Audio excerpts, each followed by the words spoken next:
Hello, everyone, and welcome back. You're listening to Daily C1 English Vocabulary. My name is Emma, And my name is Tom. and this is our new series. Here, we cover practical English you actually need at work, in meetings, and in everyday conversations. We'll also use the advanced words we learned in our previous episodes. And today, we're talking about something that makes a lot of non-native speakers nervous.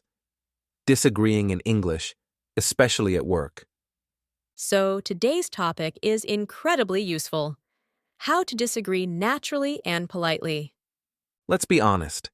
Disagreeing in any language can feel uncomfortable. And in English, the way you phrase your disagreement really affects how people hear you. You might disagree with a colleague, you might want to offer a better idea, or you notice a problem, but you really don't want to sound rude or hurt someone's feelings. And the problem is, when we are nervous, we tend to translate directly from our native language, or we use very simple English. And sometimes simple English can sound, well, a bit aggressive. Today, we are going to move beyond the basics and give you the toolkit to disagree like a pro. So let's dive into the topic and look at strategy number 1: using softening phrases. You almost never want to say "you're wrong" or "I disagree." Before you deliver the hard truth, you put a soft pillow down first.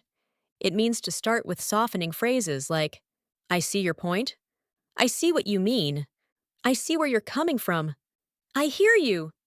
These phrases show you understand the other person's opinion before giving your own, which feels respectful. They show you listened, but you have a different view. For example, the marketing director suggests launching a campaign in December, and the sales manager disagrees. He can say, I see what you mean, but I'm not sure December is the best time. We almost usually see a drop in engagement during the holidays. Good example. He started with, "I see what you mean." Then he used, "I'm not sure," instead of, "I disagree." Much softer. Another example. The manager says, We should finish the project by Friday. and the colleague can answer, I see your point, but Friday might be a bit tight. let's try another business example. Imagine someone says, I think we should cut the marketing budget by 50% to save money. you think that's a bad idea, but you want to be polite. So you would say, I see where you're coming from. Saving money is important right now. However, cutting marketing might hurt our sales in the long run. "Nice." You didn't say your colleague was wrong. You acknowledged their motivation, saving money, and then pivoted to your concern. Another great phrase for this is, that's a valid point, but we also need to consider the following. It makes the other person feel heard. Also, when you want to sound even more open, you can say things like, "I might be wrong, but I think," or "I'm not sure about that."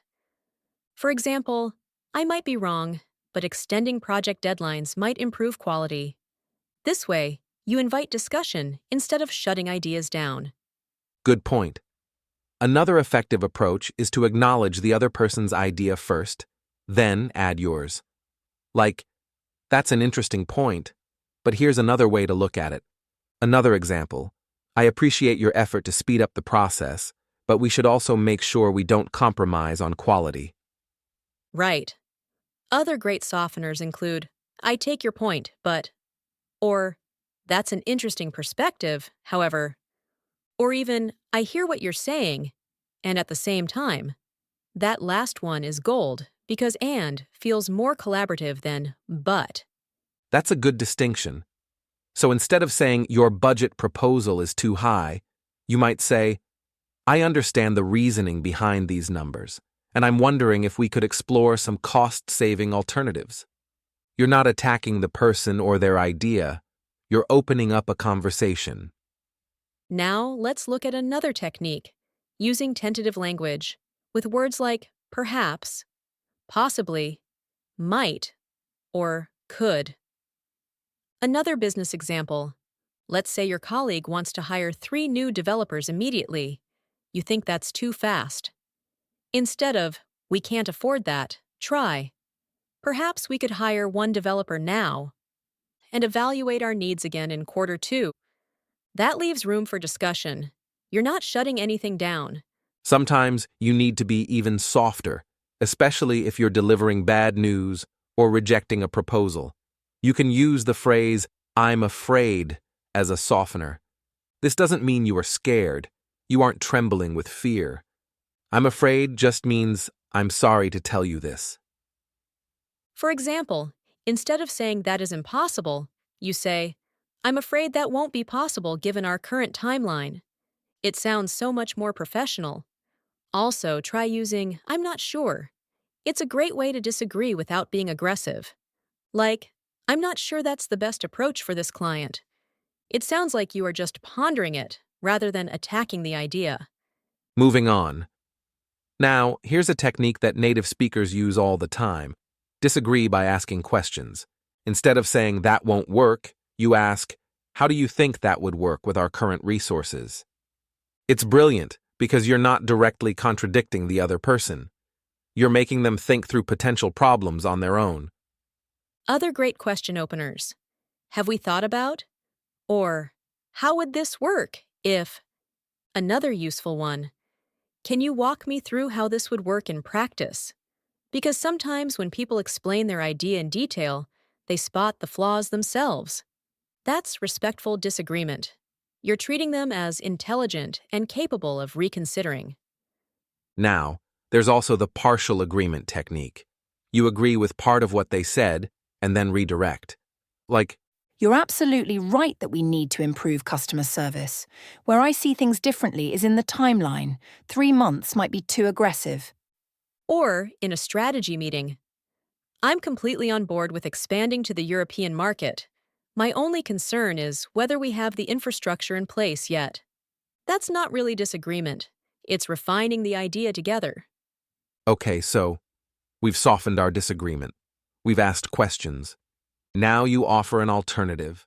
Never just shoot something down without proposing a solution. So the formula is, acknowledge their point, express your concern, then offer an alternative. Imagine your colleague says, I think we should work through the weekend to finish this project. your answer could be, I appreciate the urgency, and I want to deliver quality work. I'm concerned that rushing might lead to mistakes. What if we reallocate some tasks from next week and aim for Monday afternoon instead? You didn't say, I don't want to work weekends. You focused on quality and offered a compromise. Other useful phrases for offering alternatives. Another option might be, or, have you considered? Or, what if we tried? Or even, building on your idea, we could also. That last one is especially good because you're framing your alternative as an extension of their idea, not a replacement. For example, building on your idea, we could also explore a smaller pilot first and see how it performs. Also, sometimes you need to be more direct, especially if something is wrong or risky. True. If someone suggests something that could harm the company or violate regulations, you can't be wishy-washy. Right. But even then, you can be firm without being rude. You might say, I need to raise a concern here. This approach could put us at risk for compliance issues. Or, I have to push back on this. We tried something similar last year and lost 3 major clients. The phrase, I have to push back, is actually quite common in business English. It's direct but still professional. And if you're disagreeing with a decision that's already been made, you can say, I understand the decision, and I want to flag some potential challenges we might face. That way, you're not undermining authority, but you're still voicing your concerns. All right, let's wrap up. Disagreeing in English doesn't have to be stressful. Soften your opening, ask questions, and offer alternatives. Disagreeing isn't bad. In business, we need to disagree to find the best solutions. It's just about how you deliver the message. That's it for today's episode. Please let us know if today's topic felt relevant to you and whether you'd like to hear more on similar topics. Thanks for listening. And see you in the next episode.